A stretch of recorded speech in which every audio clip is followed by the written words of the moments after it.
Welcome to another edition of the GREENBAJE podcast. As always, that is AJ. He is the green. I am Ken. I am the beige. And this week we are going four wide. We have Justin back again from This Just In. Justin, how are you doing, my brother? I am good. I was hoping that we could go five wide like Los Angeles Rams, but I'll take it. And also we have Ricky Nurse returning again. How are you doing, Ricky? I'm great, sir. I have the slot position occupied this evening. Big slot receiver. So Love to see it. I am so happy to have you guys here in what is officially our Super Bowl preview episode. But of course, as what's been happening in the NFL, too much has been going on for us to spend this entire time just talking about the Super Bowl. So as you would have seen and as you would have been here for us before, we've recently started going what as we go off the rip. So I'm going to give you first, AJ. What? What was your what this week? Oh, I'll be first to say I had no interest, nor did I look at any footage of the Pro Bowl last weekend. Cares not about it. Exactly. My what though, the most interesting thing was outside of that. It was actually Kyler Murray. It was actually Kyler Murray scrubbing his IG account clean of any sign of the Arizona Cardinals. The reason why this is kind of funny to me is Ken, just a few days ago, right? We were involved in a conversation in a chat, guys, where we were speaking about about the public's interpretation of things done on social media by people in the spotlight, right? Yep. Certain occurrences that take place are taken out of context, and in my opinion, my humble opinion, they are assessed too intricately. But this is not one of those, though. This is not one of those. Kyler Murray, it's not like Kyler Murray is a boomer or a Gen X. This man is actually a Gen Z. He is the social media in the social media generation, right? Yep. So him wiping all trace of the Cardinals from his IG account, just scrub them completely clean, like Brillo pad clean. The man left two photos, one of him being a Sooner, and then one of him participating in the just concluded Pro Bowl, right? Listen, I don't know what it means, but this is not a coincidence, nor is it a non-story. This is a story. The man is not following the Cardinals anymore on IG, and I actually scrolled through his Twitter, and I don't know if I missed it, but I'm pretty sure he doesn't follow them on Twitter either. But he's following OU, he's following the Oakland A's, he's following the MLB, right? I don't know what this means. I don't know what he was doing, but he knows what it means, and he knows exactly what he was doing. Even his agent declined to comment on the existence or to deny any existence of any potential story. That was the what for me. It was too much of a story to overlook. But I'm glad that you brought that up, because with everything else that's happening this week, I didn't even have that in the rundown. But yeah, that is definitely one that was out of left field. I hope he's not using the Oakland A's as some means of a bargaining tool, because clearly his social media skills are not up to par, because he would know that Major League Baseball is in a lockout and is in nowhere close to having that lockout solved. Hey, bro, so whatever bargaining chip he thinks he has with the Oakland A's, no, Kyler. So what were you, Justin? What made you go what this week? Ken, AJ, Ricky already know how I am, so I'm going to apologize to two of y'all. I know that we're going to touch on it later in the show, but you asked me was it what? We had a black coach sit down and put a lawsuit on you for claiming racism, and then you turn around and still have 8 of your 9 openings given to white men. And the 9th that you gave a black man was a job that nobody wanted. And you basically gave it to a 62-year-old man that's looking to retire. I know we can touch on this, but no, you asked me what is my what. And here it goes. The goalpost continually moves for these black coaches. What is the talk that we continually hear? That these owners want offensive minds to groom these quarterbacks. Yes. And yet, that didn't stop Matt Eberflus from getting a job in Chicago with a first-round draft pick in Justin Fields. So what happened there? You don't want Eric Bieniemy. It didn't stop, again, when we talked about Eric Bieniemy not getting jobs. The other thing they brought up is because he doesn't call plays under Andy Reid over there in Kansas City. Guess who also didn't call plays under Andy Reid in Kansas City? Matt Nagy and Doug Peterson. And they left and got head coaching jobs in the same Chicago and Philadelphia, respectively. And now Doug Peterson has another head coaching job with another young quarterback prospect that he's going to mess up. And the NFL, in replying to Bieniemy's lawsuit, the exact words was, what was it again? There's nothing. What was merit. it? Help me. Pardon me? No merit. That the claims have no merit. The claims were meritless. Meritless. Yeah. 8 of your 9 head coaching jobs you gave again to all Wickman, and the 9th was a Houston Texans job that none of the 4 of us would even touch. And Lovie Smith is basically looking at it as his retirement package. Yeah, that's my what to what. What about you, Ricky? What's your what to what for this week? My what to what is closely related to what Justin said. It is the reality that Josh McCown was a finalist for the same job. Josh McCown was a finalist on the basis of cooking pancakes for the Fellowship of Christian Athletes, making breakfast for that team. He was an assistant coach, listen to this resume, gentlemen, at Rusk High School in Texas, where his sons played. And in his 2019 stint with the Philadelphia Eagles, he was allowed to fly to Charlotte on Mondays for high school practice and game planning, and then again on Fridays for game days. This man, that's the resume of the man that made the final 3 for the Houston Texans head coaching job. I know it was overshadowed by a lot of, well, the final 2, sorry, thanks, Justin. I know it was overshadowed by a lot of the other storylines, but when I really sat down and listened to that, I said, no, I got to research this man's background, because clearly I'm missing something in this man's career that this man made it to the finals of this job. And when I did that, anybody who is a real Bajan know there's a thin line between HR and RH, right? And when you see HR doing RH, you must comment on it. But that was my what, gentlemen. Who lost? Okay.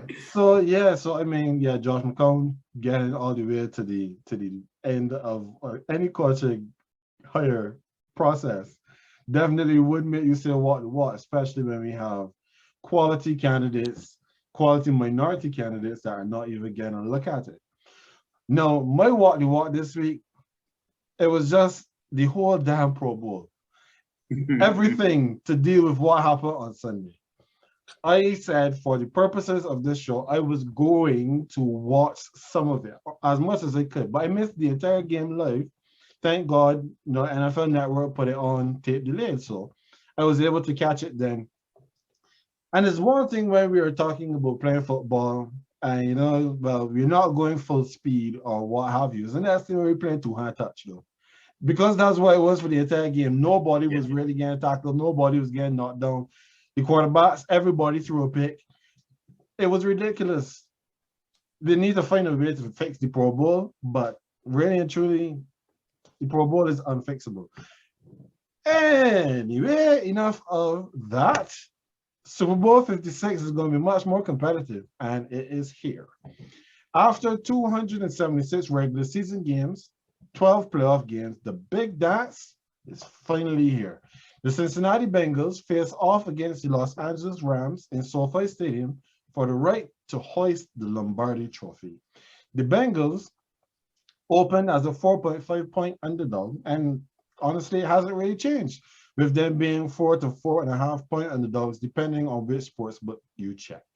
So, Ricky, we give you first crack at this one.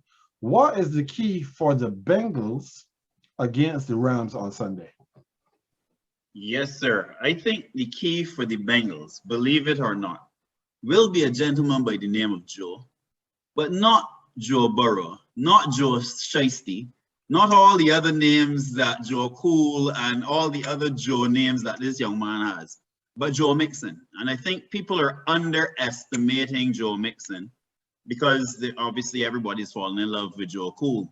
Reality of it is, if the Bengals are going to pull off this victory, they have to find a way to take this much maligned offensive line, put them to work as road graders, generating 3.5 to 4 chunks for Joe Mixon.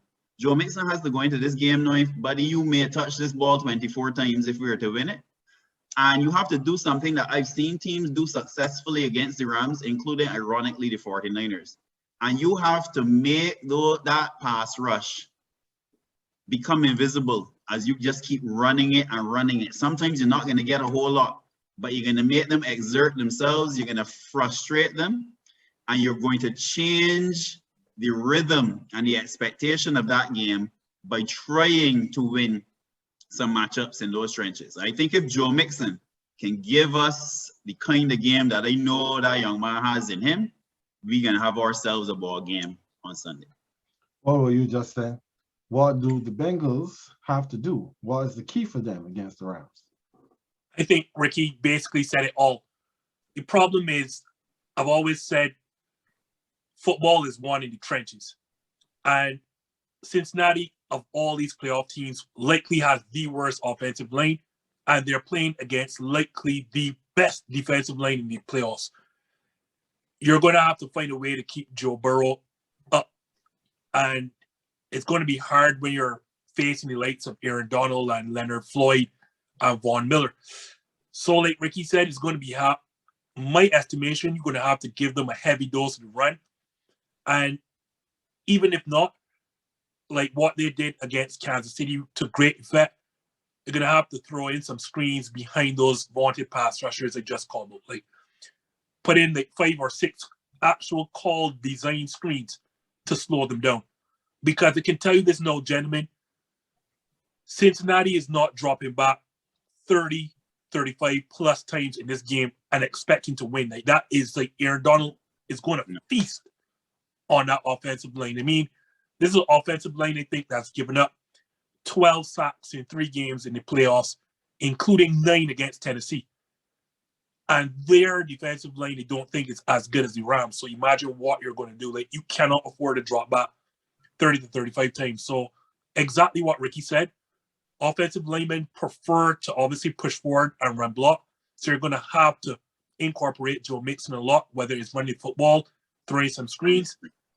And then on the opposite end, you just can't let Cooper Kupp run well. Like that's asking for trouble in this game. Like, you cannot do that. And I know OBJ in these playoffs has become an extremely great 1B or second option, if you want to call him that. But you're going to have to live with that because as it stands this season, Cooper Kupp has shown you, at least by stats and numbers, he's the best wide receiver in the game. You're going to have to blanket him. You're going to have to send safety help over that side and live with anything else, whether it be OBJ, whether it be, you know, if they decide to ram Cam Akers down your throat. You're going to have to tell the Rams, we're going to live with that, but it can't be Cooper Kupp all day. Okay. What about you, AJ? What is the key for the Bengals against the Rams? Well, I feel like Justin was looking at my notes, but I have one of the exact same lines that he just used. I have one line here, right? And that's keep Joe Burrow upright. That is what they need to do. No, I'm not going to get into the points that the guy so just eloquently articulated about Joe Mixon and using the run game. I agree with those as well.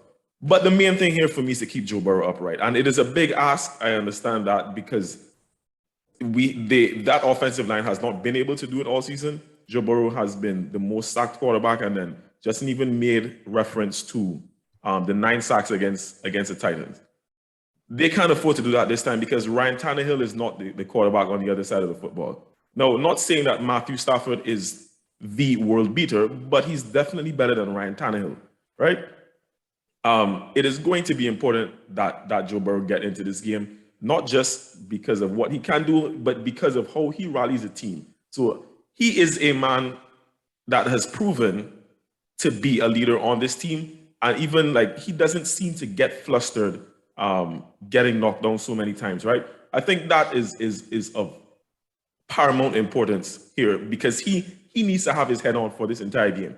As integral as Joe Mixon and I can't even recall who's their backup if they use a backup. Maybe Right? in this Samaji season, right? Piran. It's Samaj. That's where Samaji is, right? There we go. Samaji Piran, right? He'll get a few touches as well. Also, I agree with the fact that they will need to use some screen passes. They might even have to get the tight ends involved with a little more blocking on that line as well. But Joe Burrow needs to stay upright for them to have any chance of winning this game or it even being a contest. It has to be that. As long as and we know what Leonard Floyd and Von Miller, who I have to go back on my my earlier take on him, and Aaron Donald can potentially do here. But as much as the Bengals have these other factors that may come into play, this is all going to be down to Joe Burrow to win this game for them. So if they can't keep him up and keep him on the field and give him the ability to extend and make these plays, because most likely what I feel is going to happen most likely is that I really think more so that why are names eluding me right now? Anyway, Jalen Ramsey, I think, is going to be on T. Higgins, most likely. And not Jamar Chase? Because I feel like they might put Chase in double coverage. That's why. Double Chase. And then put Jalen Ramsey on T. Higgins. So you're leaving basically like Tyler Boyd alone, right? That is going to, obviously, is going to cause a bit of problems for them. The Bengals, that is. So they really need Joe Burrow to be the one to extend and make plays with everything that is going to be happening, because that is going to happen. They're going to have problems dealing with that secondary as well. So if Joe Burrow can't stay upright, there's no chance at all. No matter if Joe Mixon goes for $150 in this game, it has to be Joe Burrow. So my point for this one is pretty much an amalgamation of everything you guys said. So I said Mixon needs to be big in this game. I don't need to go back over that because you guys have so eloquently stated that as well. The offensive line has to be able to hold up against the rush. And one thing I have though, Justin, that differs slightly from your point. Now, you said that they must keep Cooper Kupp under control. That is correct. But they also need to stymie the run of the Rams. Because if they don't stymie the run, then play action is going to kill them. And they need to be able to build their own play action to get the ball to their wideouts. Because if they aren't able to establish the run, and then Burrow has to drop back 35, 40 times, as you guys have said, there's no way that the Bengals are going to win this game. So that's looking at it from the Cincinnati side, but the Rams are now the second team in succession to play the Super Bowl in their home stadium. And we know how good, unfortunately, that went for the last one. Now, the money is on the Rams to make it 2 out of 2 for the home team. But, Justin, what do they have to do to lift their first Lombardi since 1999? Just avoid turning over the football. And Matt Stafford has done a good job of that so far in the playoffs. I think he has 6 touchdowns as opposed to just the 1 interception. Albeit it really should be 2 interceptions had a certain San Francisco defensive back not dropped the dolly that all 4 of us would have comfortably taken. You just have to avoid the turnovers. And I won't get into my pick right now, but I like them doing that simply because, again, what we saw against the Chiefs, where the Bengals defensive coordinator that's outright fooled Patrick Mahomes in terms of starting in cover 2 and then dropping one of those safeties in the middle and essentially just rushing 3, dropping 8 into coverage and tricking Patrick Mahomes often to thinking that it was cover 2 when it was just really 1 high safety with 8 dropping back. I don't think that you can trick Stafford with that. I think Stafford has seen it all, like all his 13 years. He's seen enough and he's experienced enough to know what's coming or to see and be able to pick up. Because part of the issue I have with Patrick Mahomes is that not only is he a backyard style quarterback, but he still has to be able to read defensive pre-snaps. read defenses pre-snap, and he's not really great at that. I think Matt Stafford, 13 years, has given him the experience to be able to do that. So I'm not sure how much trickery that they can pull on Stafford. So reality is just don't turn over the football. To your point about being able to run the football against Bengals, I think this is a very underrated defensive front that stops the run. So I'm not sure how much Cam Akers is going to get in this game. But again, the Rams don't really want to run the football. I don't think there's a team in the league that comes out in more 3 wide receiver sets than Los Angeles. So that's what they want to come out and do. And SportsCenter showed this today, a stat about the problems that the Bengals have in the secondary in terms of yardage that they give up. So all I say, just don't turn over the football and do what you do on defense in terms of defensive front. Like, you have a leaky offensive line. Do what you do in terms of Aaron Donald, Leonard Floyd, Von Miller, get after the passer. If they want to throw a lot of screens, if they want to go and give Joe Mixon the football a lot, so be it. Because, again, this is not a team that wants to run the football a lot. They want to spread you out with Jamar Chase and T. Higgins and Boyd, as we talked about earlier. So if they're going to beat you, let them beat you doing something they don't want to do. And their strength of this team is their passing attack. So get after that offensive line. Just play clean football, and I think the Rams will be okay. Oh, yeah. What about you, Ricky? Well, for me, I did not have the Rams to be here. As you guys know, I entered your GREENBAJE playoff pool. I'm proud to say that I was one of 2 people in your playoff pool who had the Bengals in the Super Bowl. So me and Large Off Mario Pool, we both had the Bengals in the Super Bowl. And I'm sure people thought we were crazy. But I am not a Sean McVay fan. Let me declare my hand in the early. Anybody who knows me knows that I've seen him make a lot of boneheaded decisions in these playoffs. I've seen it throughout the season. I think he's one of these people who's so obsessed with himself that he feels that he has to do something to have a stamp on the game. And I think we will have that moment again in this Super Bowl, especially in LA with the world watching. Against that background, as the politicians like to say, I expect something is going to go wrong. And we know Matthew Stafford, you're going to get your opportunities as if you hold on to them. 49ers could argue they could be here now if they held on to their opportunities. So for me, I think that the pressure is actually going to be on LA, playing in LA. I don't think there's anything called a discernible home field advantage in LA either. So therefore, you don't really have an advantage. You have the pressure associated with the expectation, as you said, Ken, 4.5-point favorites. All of the stars are on your side of the football generally, other than the opposing QB. So I do expect there's going to be a moment where LA is sputtering, and we will see if the Bengals are able to capitalize on that. I agree that I don't think that this is going to be a Cam Akers game, because McVay has shown us that he not only wants to win, but he wants to win playing a certain way.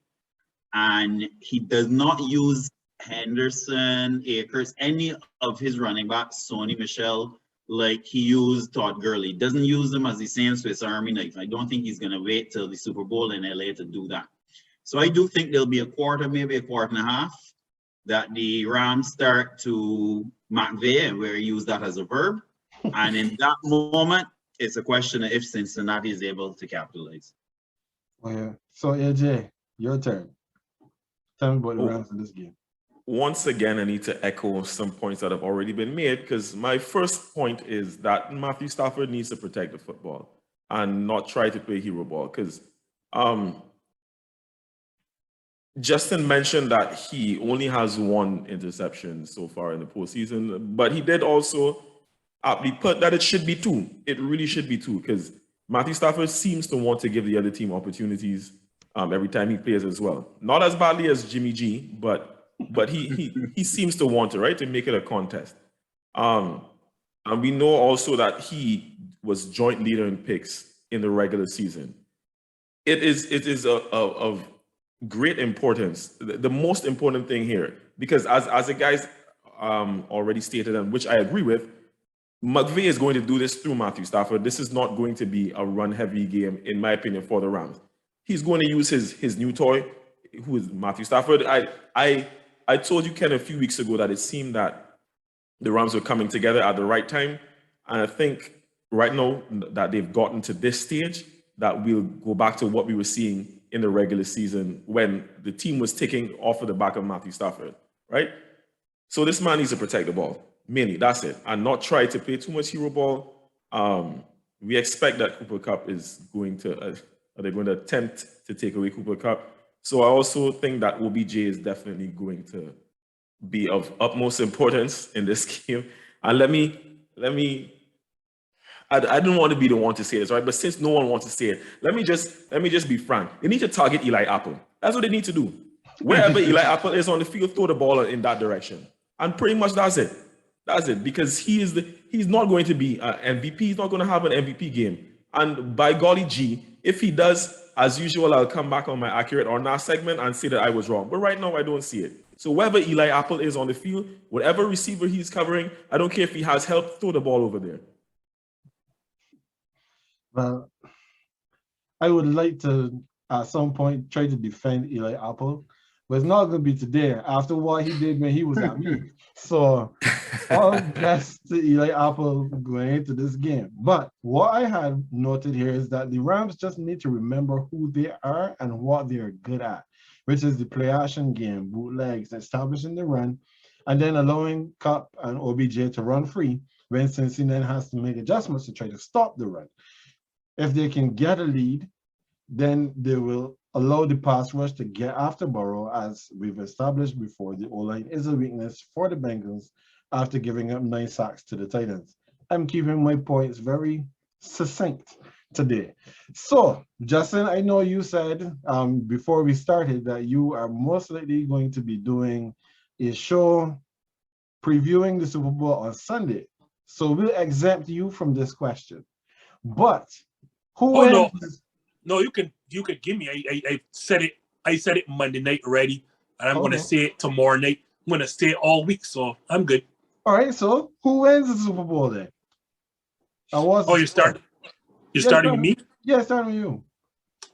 Who wins and Just have this thing. I don't want to bet against Joe Burrow, Joe Burr, Joe Cool, Joe Breezy, whatever you want to call him. I absolutely love the kid, but I said this over and over, football is played in the trenches.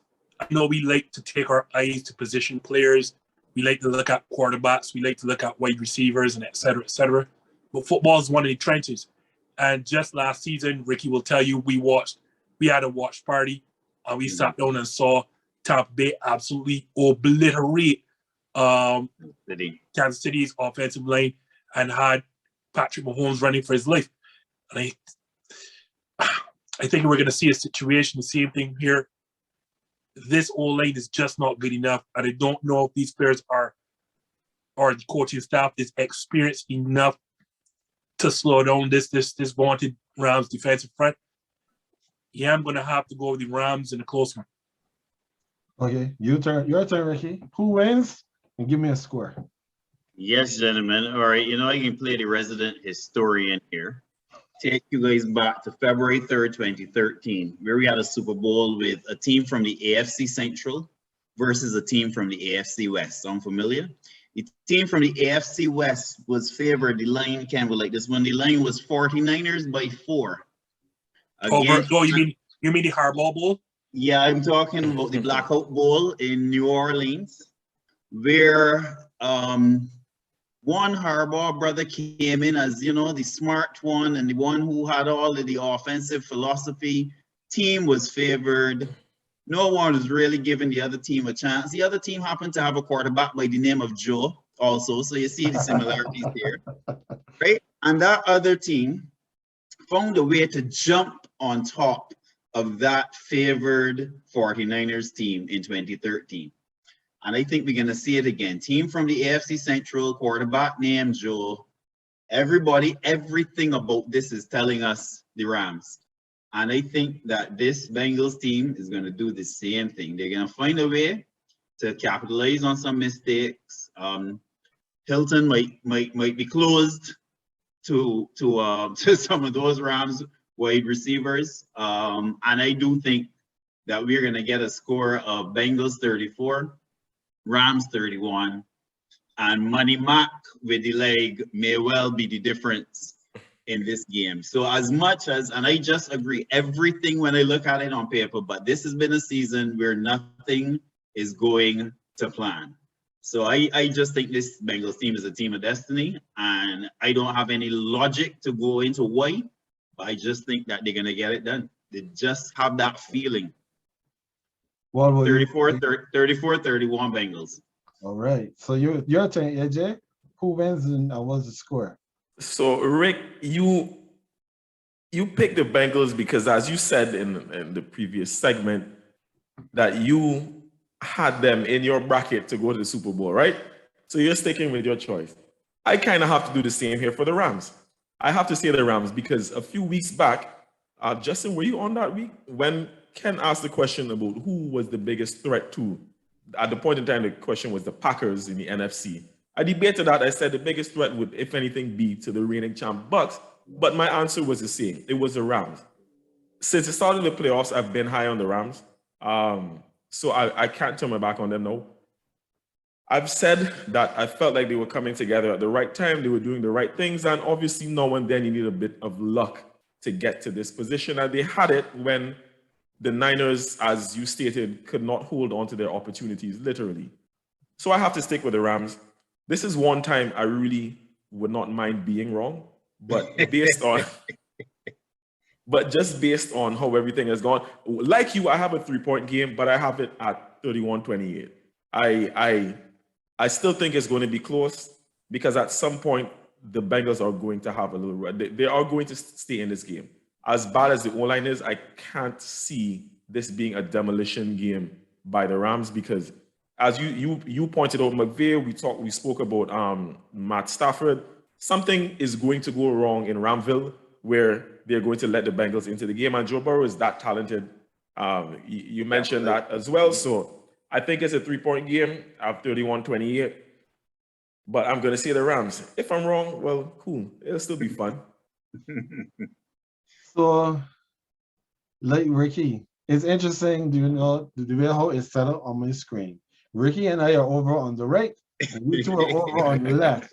And you two have both picked the Rams to win this game. So guess what? I'm going to stick with my guy Ricky over on this side of the screen because I also believe that the Bengals are going to win this game. Like what you guys said, I don't have it to be a blowout game on either side. However, I said maybe it was 3 weeks ago or 4 weeks ago, I had the Bengals to make it to the AFC Championship game, but I thought that they were a year too early to reach this point, to reach the Super Bowl. They've proven me wrong. And they've proven me wrong because, as lots of other pundits have said, this is a team of youngsters that do not know what they don't know. They are going into this game saying we're going to go, we're not supposed to be here, so we're going to go there and give it our best shot and see what happens. The defense is better than advertised. The offensive line has been a problem, but they have great skill position players. And to me, they have the better quarterback, even if he's only in year 2 going into this game.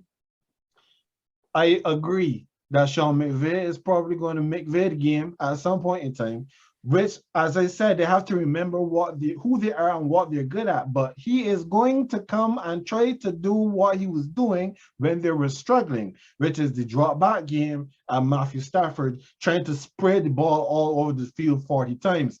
That is going to be a problem going into this game. I believe in the LSU boys. Burr and Chase. Burr and Chase. So I have the Bengals winning this game 28-24.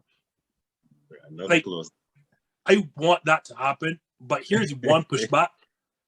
I actually feel the Rams should not run in this game simply because, like, that Bengals defensive front is a very underrated one in terms of stopping the run. And I'm quite sure McVay knows that. And that secondary isn't the best either. No. We know Stafford gives you chances, but I think in this game against this particular defense, is the time to actually spread them out and attack. Especially as AJ so rightly called out, Eli Apple is bad. Like really, really bad. Like I target him every single possession and go after him. I find a way to either match him up on either OBJ or Cooper Cup by all sorts of motions and whatever. No, I just find a way to target him. So I get you can't, but I think running the football on that Cincinnati team is a mistake. Like they're really good. I think they were giving up like 4 point little yards per carry this season. So that's not exactly defense that you really want to be trudging Cam Akers back and forth. And we saw the fumbling issue against Tampa Bay. So this time I actually like them spreading out against Cincinnati. We'll see how it goes. But let me just ask you guys one question though. Just one quick question. Do you think that the Kansas City offense is better than this Rams offense? Yes and no. I do. Personnel wise, I do. Yeah, I was just about to say on paper, I would say personnel wise, yeah.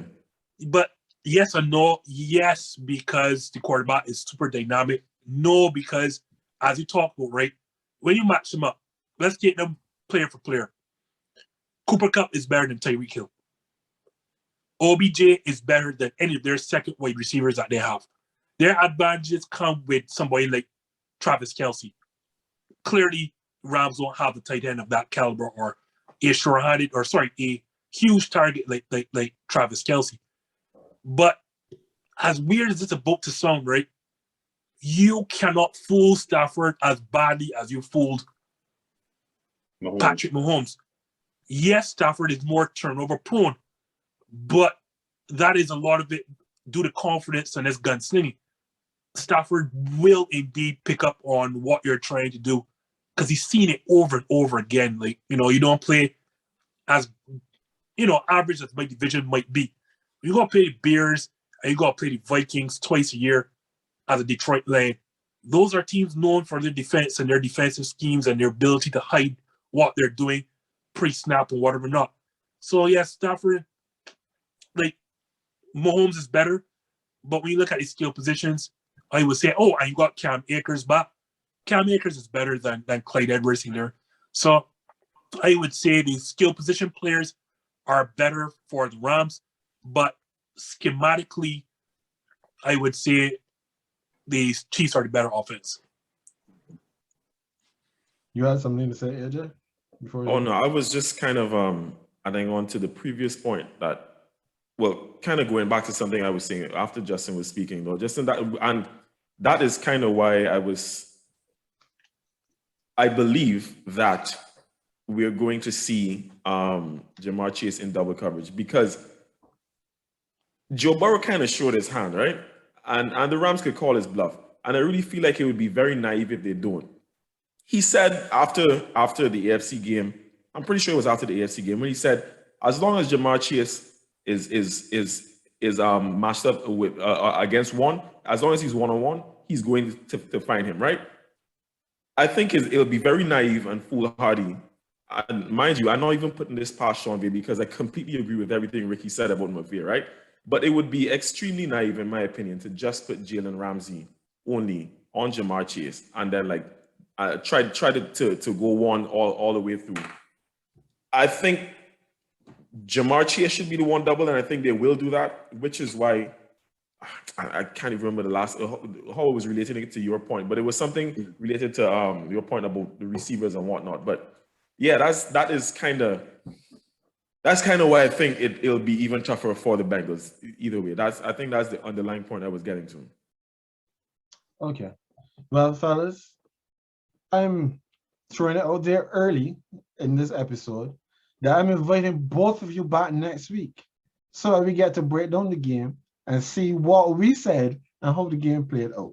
So everyone who's watching, stay tuned because we will be reviewing this game next Wednesday. But this past weekend was the Pro Bowl, a celebration of the best for this past season. And it was in Vegas, aka Sin City. And one player who apparently wanted to do more sinning than was allowed was my guy, and still claiming it was my guy today, Alvin Kamara, who got arrested after the Pro Bowl game for battery resulting in serious bodily harm. It is alleged that Kamara threw 8 punches into the victim, while 3 members of his group also stomped the man while he was unconscious on the ground in his head, chest, and legs.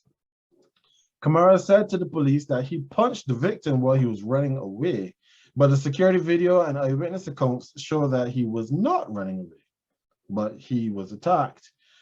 Kamara made bail, but could be looking at 5 years in jail for the battery, and it carries a mandatory $10,000 fine.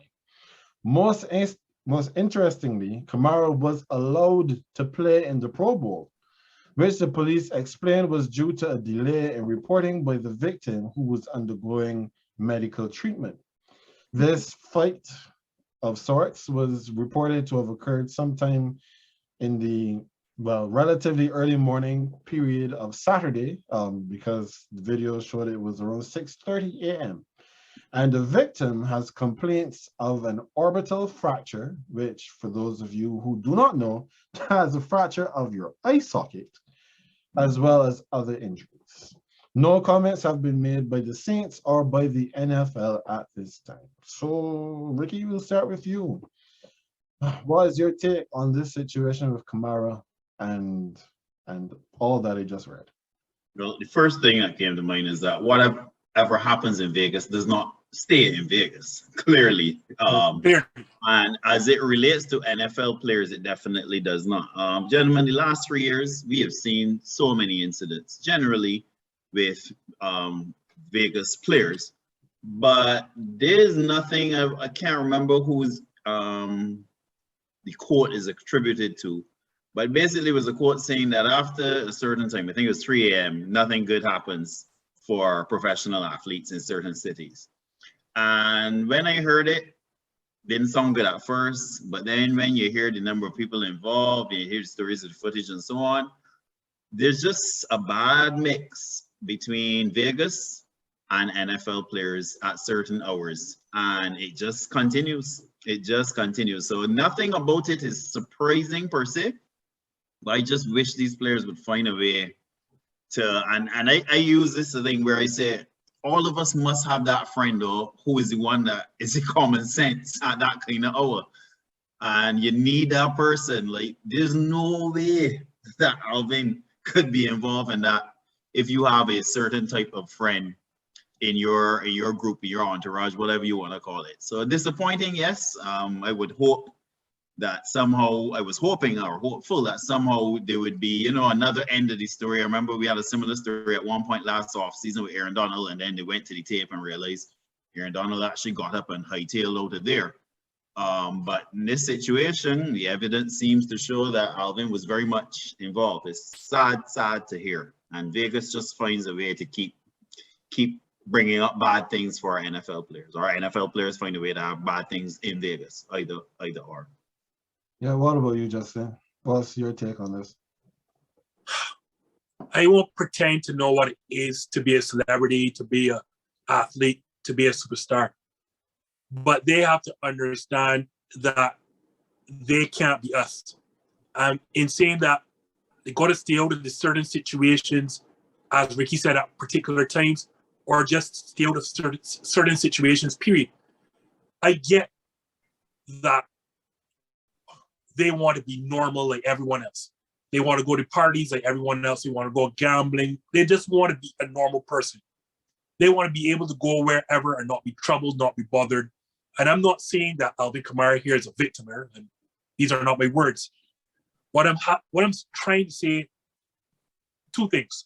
One, you're not normal anymore when you're these guys. You have to stay out of the public domain as much as possible. So if you're going to go, you want to gamble, or you want to go to a nightclub, spend your money and rent it out. So that you know it's your boys, it is NFL players, NBA players, superstars like you. Exactly. Where there is no one coming to trouble you. And if it is so much you can't rent out a place, or you're not going to Jay-Z like place, so, you know, or Michael Jordan place, where, you know, it is just people like you, then pay to have security that is not your own people. Like, pay to have whatever NFL security, whatever Vegas security, where, you know, these situations you're not going to find yourself in. These players just have to understand when they get to a particular level, you are not a normal person anymore. I know it's hard. You want to party, you want to gamble, you want to go to understand these things. But when you're making a certain amount of money, when you get to a level of notoriety that these players are, when you have the social media following, when you have the fandom, there's certain things you just can't do because you're inviting trouble. And going to a normal club, whether it be a strip club, whether it be a bar or whatever, unfortunately, trouble is going to follow you. And again, I am not here suggesting that Alvin Kamara is a victim in any way, shape, or form. I'm just saying you have to understand who you are and take all possibilities out of the equation. What about you, AJ? What do you have to say about this situation? Again, Justin, you were in my notes, boy.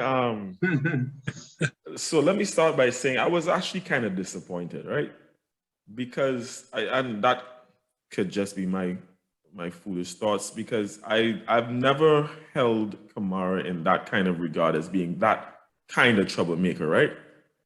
Now, getting into a fight is one thing, but having your entire crew beat someone until they're unconscious like that, the first thought that came to my mind is that is some hood-ish, right?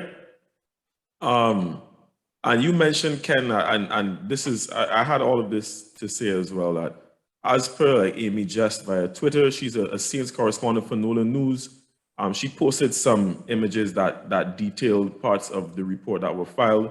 And then Jeff Duncan, who's also a columnist at NOLA.com and a Fox 8 TV analyst, I'm guessing in that local area, he basically retweeted it saying that the video of the fight corroborates the victim's version of the stories. Now, Alvin Kamara said apparently in his statement that they were, like, someone in his posse, in his crew that was running with them was provoked, and that's how the fight started. The victim says, no, I guess the video probably doesn't have any audio, so we don't know if that actually happened. But still, I guess the disappointment for me comes because I really thought that Kamara, like Justin said, understood that you can't let situations get to this point, being in the type of life situation that you are in, right? As much as you may want to be a regular person, you're not. And I'm not trying to say, oh, well, he's a role model for the kids and blah, blah, blah. It's not even that, right? It's just that you're a pro athlete, though. So you are in the limelight. And forget the kids aside. A regular fight for you is not going to be a regular fight for us. So imagine it getting, like publicity-wise, of course. So imagine it getting to this stage where your crew stomping out a dude like there was Columbus shot and the theaters. Like, seriously? That like to that extent, seriously, if it was a fist fight between he and someone else, I'd say, you know what, this is being overblown. But to actually beat a man, you and others until he's unconscious, like, it's just not a good look. I honestly don't think that he's gonna see any jail time, and I'm not gonna pass any judgment or state my case as to whether he should or shouldn't. That's not what I'm here to discuss. It is just kind of disappointing that someone in his position does not recognize that you can't. You need to leave the hood. You need to leave the hood in certain situations. So this is not one of them. If you're fighting with somebody, do the regular fisticuffs. You know what I mean? But to have the entire crew beating on somebody, it's just not a good look, man. So I don't have any notes written on this one, because I don't need any notes on this one. Alvin Kamara has been my favorite player in the NFL from the day the Saints drafted him. From his first snap, I have had limitless joy watching him on his mazy runs all the way down the field. And the balance that he has been working on in his off-season workouts, like, that's my guy. But my guy has let me down. That's the truth. There's no other way to put it. He has let not just me down, but he's let everybody in the entire Who Dat Nation down by getting into this fight. Regardless of what the circumstances were, he threw 8 punches into the guy. And 3 of the punches reportedly were when the guy was flat out on his back on the ground. So, like, what are we doing? And as you guys articulated before, he's a professional athlete. So, being a professional athlete, this is a man that hits people for a living. Or at least he tries to avoid getting hit for a living, but he does, you know, he puts some leather on people from time to time. Right. You're not built like me, who is a slender 220 pounds at 6'2" or whatever. He's 5 foot, like Slender. 10. Yeah, He's yeah, on- slender. Slender 6'2" to 20. Yeah, slender 6'2". I don't, to me, I don't think I look it, but you're Right. gonna tell me otherwise. But Alvin Kamara is less than 6 feet tall, and he weighs almost as much as I do. He's a short powerhouse. And that is going to be taken into consideration anytime you get into anything with anybody off the field. It's not to the point where like you're a boxer or there's something like that. You're involved in combat sports. Yeah. But the fact still remains that as a professional athlete, your body is trained to an extent that is further than the regular man, and therefore you have to exercise control. He lost control in this situation. Chances are he, like you, AJ, he might not get jail time, because even the victim didn't name him to the police. So it's possible that the victim may not be looking to press charges to the full extent of the law. And like you're saying, Ricky, he is going to be rewarded handsomely for getting his eye fractured. Yes. But the fact still remains, like, I'm not even going to the football side of it at all. Come on, Alvin, we got to do better than this. Yeah. That's the imbalance, Ken, that we see him in the offseason. We need that balance in life. The fellas got to realize that we need that kind of balance in life. Correct. So that was Pro Bowl weekend and the negatives that came out from it. Now we are on to the more juicy topic of coaching. Imagine coaching is considered to be juicy versus actual football, but that is where we are at currently. Now, the coaching carousel for the 2022 season has come to a close. That carousel has stopped spinning, and we will get to all of the teams and their choices for head coaching in a second. But one no household name that remains unemployed is Brian Flores, who, in case you forgot, is suing the NFL for racially discriminatory practices in their hiring process. One team that he was a candidate for was the New York Giants. Just a quick review, because we talked about this last week. A candidate. Yeah, candidate. Who we detailed him getting the text messages from Bill Belichick congratulating him for getting the post even before he interviewed, thinking that he was Brian Daboll. And then he named the Broncos and the Dolphins also in his lawsuit. Since then, John Elway has responded to Flores' allegations, saying in part that it was unfortunate and shocking that he didn't feel they were prepared and engaged, and that the assumption made about his appearance and state of mind was subjective, hurtful, and just plain wrong. And this is a direct quote from his statement: "If I appeared disheveled as he claimed, it was because we had flown in during the middle of the night, immediately following another interview in Denver, and were going on a few hours of sleep to meet the only window provided to us." Stephen Ross said, with regards to the allegations being made by Brian Flores, "I am a man of honor and integrity and cannot let them stand without responding." Ross said in Wednesday night's statement, "I take great personal exception to these malicious attacks, and the truth must be known. His allegations are false, malicious, and defamatory. We understand there are media reports stating that the NFL intends to investigate his claims, and we will cooperate fully. I welcome that investigation, and I am eager to defend my personal integrity and the integrity and values of the entire Miami Dolphins organization from these baseless, unfair and disparaging claims. The Giants also had their response, which is pretty lengthy, but they said in summary that Belichick, one, does not speak for and has no affiliation with the Giants, and that his texts provide no insight into what actually transpired during their coaching search.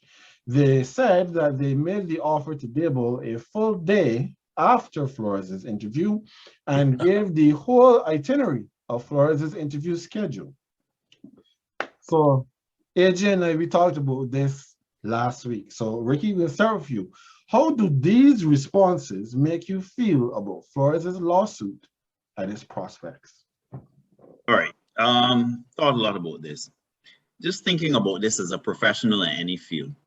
If you're going to go to the point of accusing your employer, or in this case, potential employer, of something as big and significant as this, you must have what you believe to be cause. You must have evidence of repeated instances. I don't even think you go to something like this with an isolated instance, right?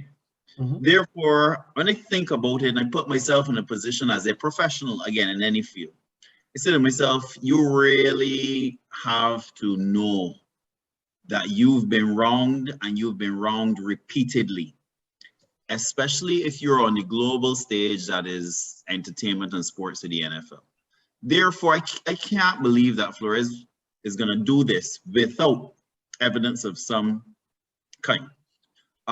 Looking at the text message thread with Belichick, definitely not a good look for those involved. But again, I have to believe that Flores has more to it than this. And because he doubled down yesterday after the hiring of Lovie Smith and had his team come out and say what they said, it tells me that Flores and by extension his team think that they need to send a message about things that are going on. The other thing that hit home with me with this, Ken, is that I didn't hear other owners and franchises coming out with shock and awe. I didn't hear players coming out to defend these organizations, right? Where are the gold jacket Giants who should be coming out and defending the Giants? Where is Michael Strahan and by extension, all of the Giants and the Broncos, right? Did Shannon Sharp come to the defense of his Denver Broncos and say, no, this organization would never? No, deafening silence from the Miami Dolphins, the New York Giants, and the Denver Broncos. When you can't, as a player who went into the Hall of Fame on the basis of playing for these organizations, you can't come and defend those organizations when they're accused like this, that speaks volumes to me too. So it is not just about Flores. This is an opportunity for people to defend these accusations and stand by their team and their tribe, so to speak, and nobody did it. That alone tells me one person did, but he doesn't have a gold jacket, and I'm not surprised, and I will not cast aspirations on that person's character. But one person did it, and I was not shocked at the person who did it, and that was Tiki Barber. Tiki Barber came out in defense of the Maras and the Giants organization. But if you've watched football long enough and you know Tiki Barber, I'll just say that that's not a surprise. You can't trust Tiki as far as you could throw him. And he's those more are your words. Those are your words, not mine. Go ahead, Ricky. I just wanted to throw that in. I agree. So just to say to Ken, like I always look at the human behavior. I guess as a marketing person, I look at human behavior, and when you can't come out and defend your tribe, I have reason to believe that there's a lot more to this than we are hearing right now. What about you, Justin? What's your take? It's a lot. But quickly, as Ricky said, he has to feel extremely wrong to come out and have a lawsuit when he knows he's essentially ending his NFL career. I mean, he has to know this. He said it, and then we don't have to look any further than Colin Kaepernick to know that this is the end of Brian Flores getting a head coaching job in the NFL. I would hope, as Ricky said, that Flores has more evidence than what we've been told so far. Because let us look or the two outside incidents first.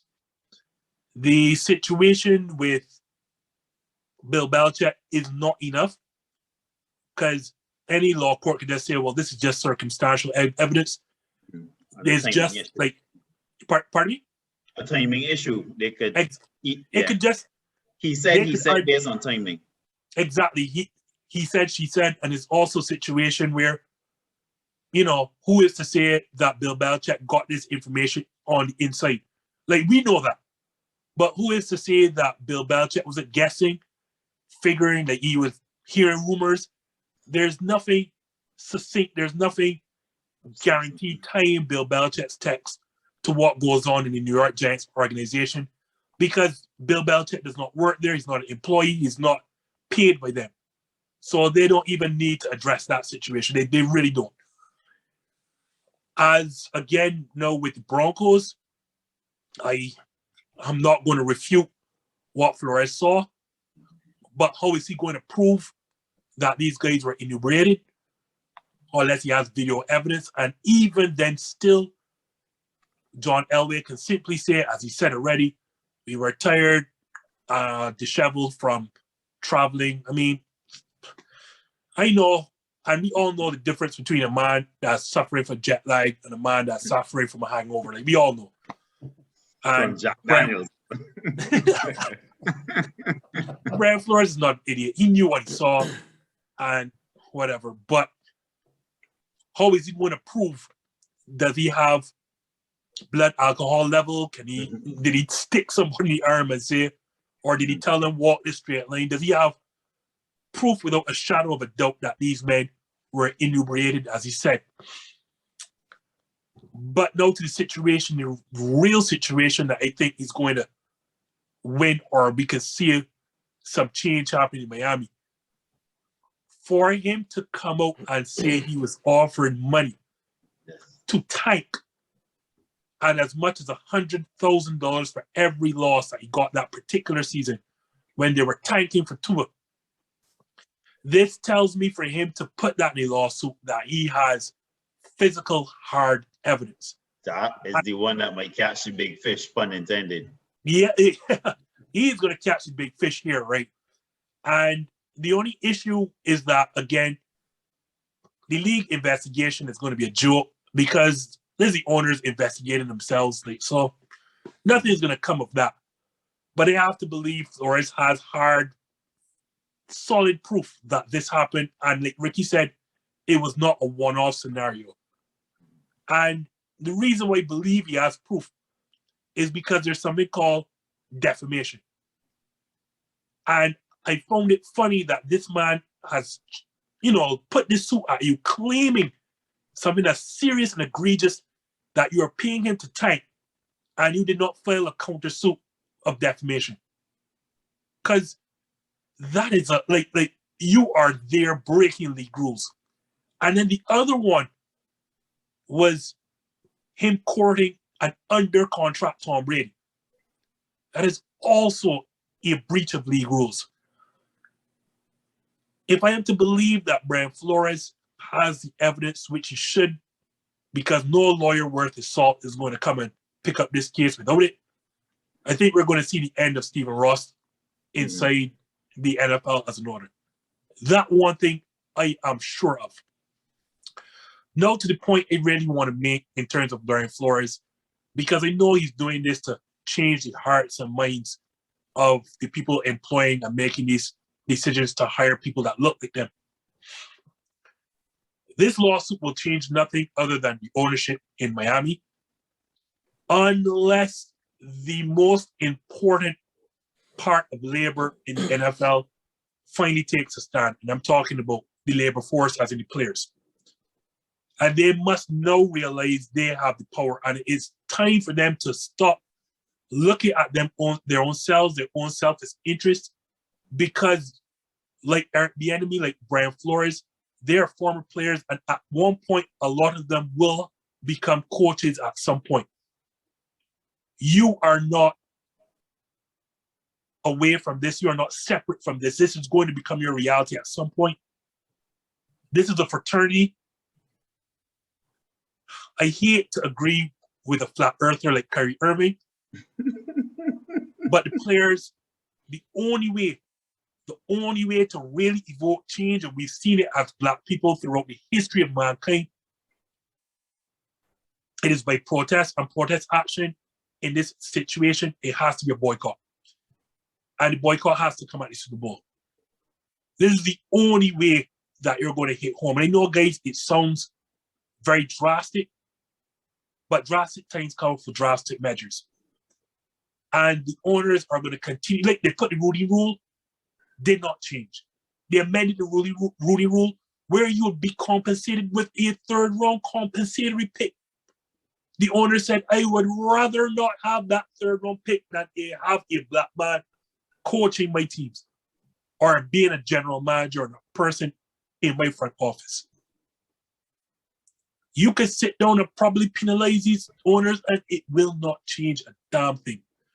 These owners would rather put incompetent coaches, and I won't call names, but these owners would rather put incompetent coaches and refuse to make the playoffs than hire a Black man. Adam Gase.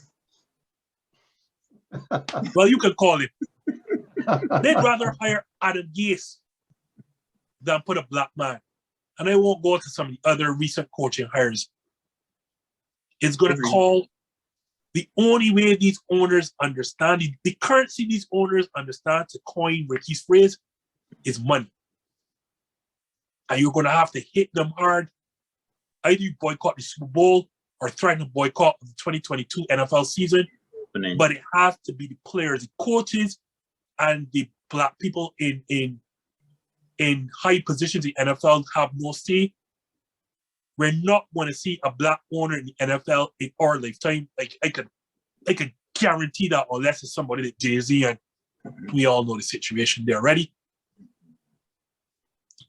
The only people with power in this situation, the players themselves, and they are the ones who are going to have to vote change. But unfortunately, I don't see that happening. They're going to have to boycott or threaten to boycott the Super Bowl or threaten to boycott the 2022 season or any season subsequent to this. But this lawsuit is going to come from naught. What about you, AJ? What's your latest take on these recent developments?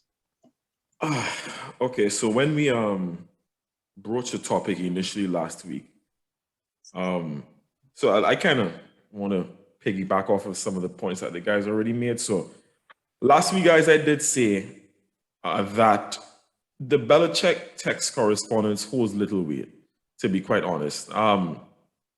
As Ricky already noted, that's circumstantial evidence. It's not substantial. There's nothing much behind it.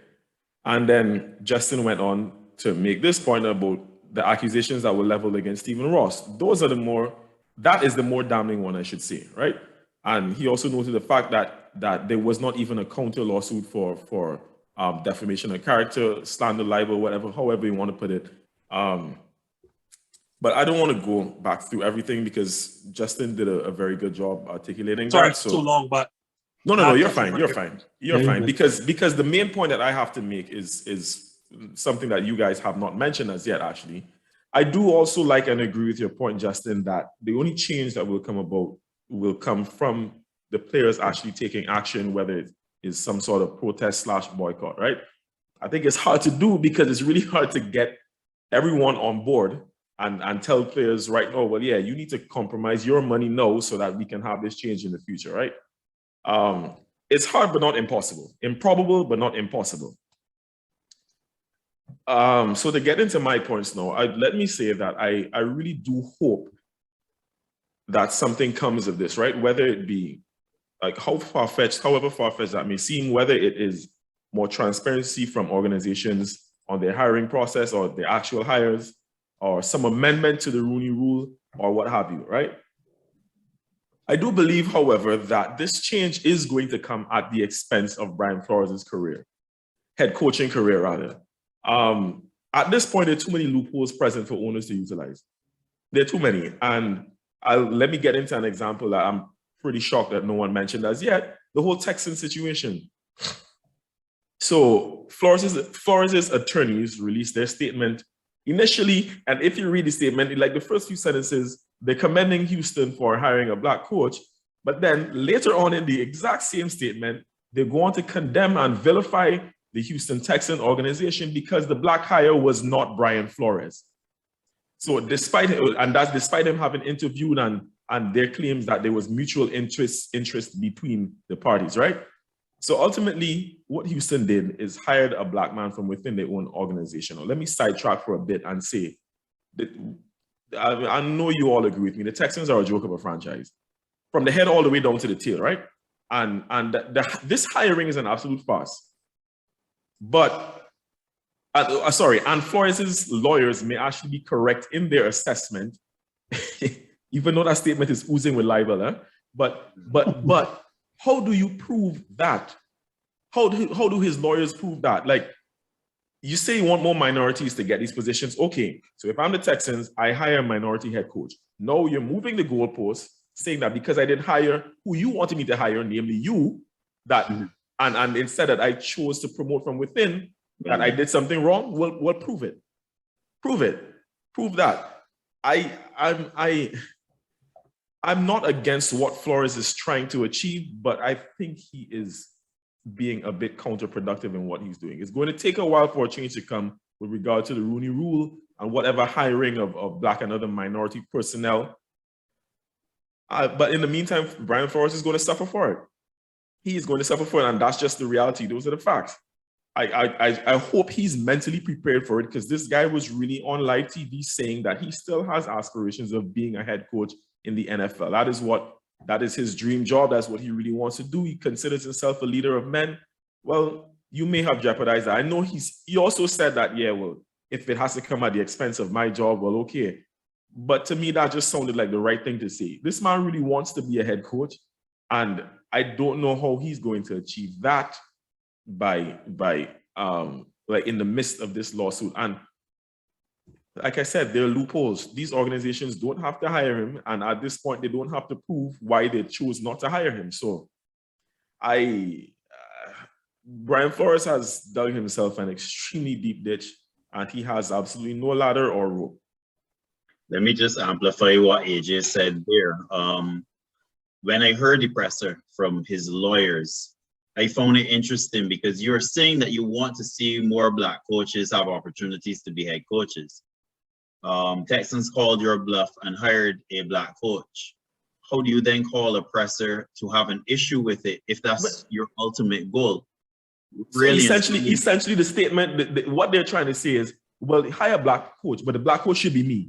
Exactly. And there is the flaw in anyone who is a detractor of Flores and what he is trying to stand for now.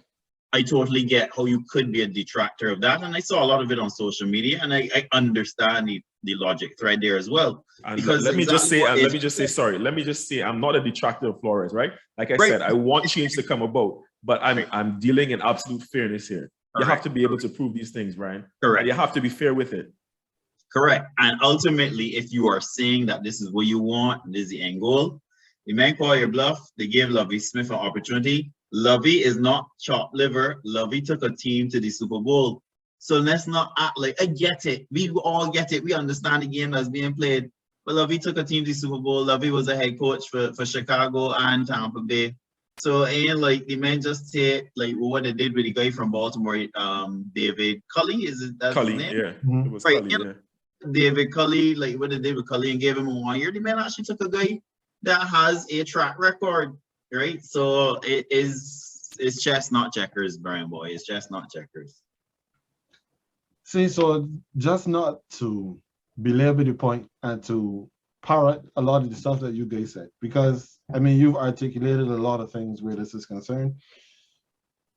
I thought that the comments that were made by Ross were interesting, but as you said, you don't come out as strongly against your former owner unless you got some backative, unless you got something in your back pocket that when he starts to plants all over the place, you can say, well, hold on to this here, sir, and then see what he has to do. But when you look now at the other points that he's making, like when the Giants said, basically, we had this man in our building from 8 o'clock to 3:30 p.m. And we can document every single step that happened, and we have proof to show that the offer was not made until a day after he came in. What's your move now, Mr. Flores? You don't have one. They've literally checkmate that portion of the thing. As you talked about not having the verification of the Broncos. blood alcohol levels of the Denver folks that came in.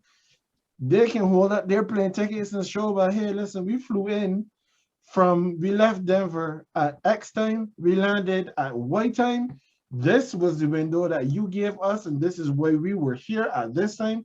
And this is why, if you think that we may not have been whatever, this might be why. So again, how do you prove it, Mr. Flores? It's just like if I see somebody swerving on the road and I call the police and say, hey, look, this man is drunk. I can't prove that he's drunk. I haven't seen him drinking, let alone to check his blood levels to say that he's been drinking. So there goes another problem. And then when the Giants are going to say also, but your smoking gun is Bill Belichick, who has absolutely no affiliation with our team. Like, what are we doing? So I admire Brian Flores for what he's attempting to do. But unless he has a lot more than we have seen so far, he has literally painted himself into a corner. And this is not as if to say, like, he was the first one to try this, and he had no idea how this was going to go. Mr. Flores, you were a head coach when Colin Kaepernick was looking for a job, and you were out here running a 2-quarterback system, and you didn't bring Kaepernick in to give him a chance. So instead of you doing all of that, then no, you have his example, and you know what happened to him. No, you're coming and trying the same exact thing. Okay, so Kaepernick could have probably proven his collusion, but we'll never know, because first off, the NFL has an arbitration clause. Therefore, if you are suing the NFL as an employee of the NFL, you can't take them to court, whereas open hearings is arbitration, everything is closed. We will never know. So if you get money or you don't get money, we would never know unless somebody breaks the NDA, and that's not going to happen. That's point number one. Point number two, after we have gone through all of the hearings, we've gone through everything, nothing is going to change, because until we get some black owners in the NFL who are then going to be looking to hire black executives all throughout the teams in the NFL, we are still going to be faced with the same exact situation. And that brings me to my third point. As you guys have said, there is no way to prove that you did not get hired because of the color of your skin, unless somebody wrote down somewhere, we are not hiring Brian Flores because he is black. You mean that better check this phone right down? Yeah. White brain, black brain. Exactly. Unless you have something of that level. No, unless you have the smoking gun to say, well, you were not hired because, sir, you are Negro and we wanted to have a Caucasian. You can't prove it. There are too many different things that people can point to as to why you're not being hired, which will lead also into Mr. Bieniemy that we're going to talk about a little bit later. So I'm going to hop off that soapbox now, because I'm sure that some of these points I would have continued to make are going to come up as we talk about these coaches who just got hired. But I think you have something to say there, Justin, before we... No. I'm waiting patiently for Bieniemy, because unlike Flores, he has points that he can bring to, because he can show you the shifting goalposts. So I'm just waiting for you to segue patiently whenever you're ready. Okay.